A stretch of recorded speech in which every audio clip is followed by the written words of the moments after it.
Художественная гимнастика, пожалуй, один из самых зрелищных и изящных видов спорта.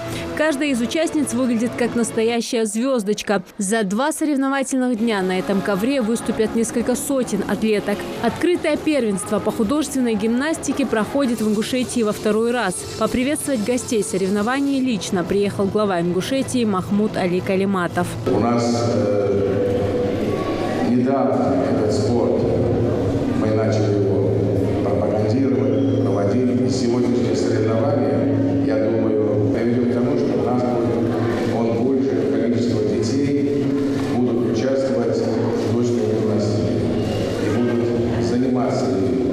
Поэтому сегодня я хотел бы поздравить вас, хотел бы, чтобы судьи были объективными, чтобы победили самые-самые достойные. Поэтому желаю вам успехов, удачи и всего самого наилучшего. Также в числе почетных гостей супруга временно исполняющего обязанности главы Донецкой Народной Республики Дениса Пушилина Ирина Сергеевна. Она также является президентом Федерации художественной гимнастики ДНР. Милана Батаева – воспитанница Московской школы гимнастики. Сегодня девочка специально прилетела из столицы, чтобы выступить перед гостями. Девочка с ранних лет была очень пластичной, поэтому родители решили отдать ее в этот вид спорта. Я выступала в Нижнем Новгороде, в Ялте и в Минске, и в Сочи, а в Ингушетии выступаю в 1-й раз. Волнительно было? Да. За 1,5 минуты, что гимнастка выступает на сцене, судьи оценивают все. Технику выполнения элементов, артистизм, хореографию и исполнение. У 7-летней Софии Суворовой из Ингушетии 2-й юношеский разряд. Сегодня девочка заняла 1-е место. Наконец-то в нашей республике организуются такие масштабные соревнования, потому что всегда приходилось с 2 лет выезжать за пределы республики. Это Дагестан, там Нальчик и так далее. А теперь мы можем на базе здесь уже Ингушетии принимать гостей и участников соревнований. В общем, я довольна, ребенок доволен. Это 1-е соревнования в новом учебном тренировочном году.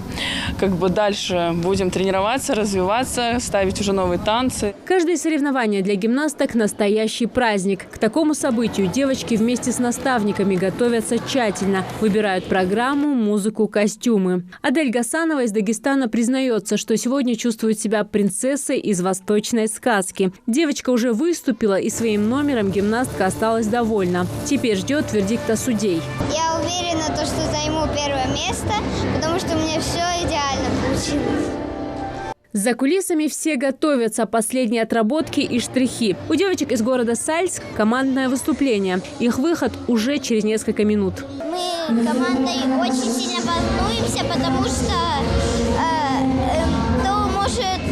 у нас на тренировках произошла одна травма у меня, и мы очень сильно переживаем, чтобы было все хорошо. Выступление будет скоро.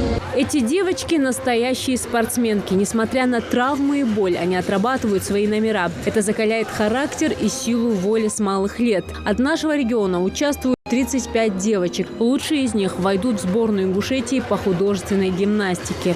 К нам приехало 9 регионов. Это Чеченская республика, Республика Дагестан, Кабардино-Балкария, Донецкая Народная Республика, город Москва, город Санкт-Петербург, Краснодарский край, Ростовская область и Республика Ингушетия участвовала. Этот вид спорта дарит гимнасткам хорошую осанку и выносливость. А если кто-то из сегодняшних участниц уйдет в большой спорт, то, возможно, в скором времени мы будем болеть за них уже на Олимпийской арене. Зарема Ивлоева, Магомед Даскиев, Новости 24.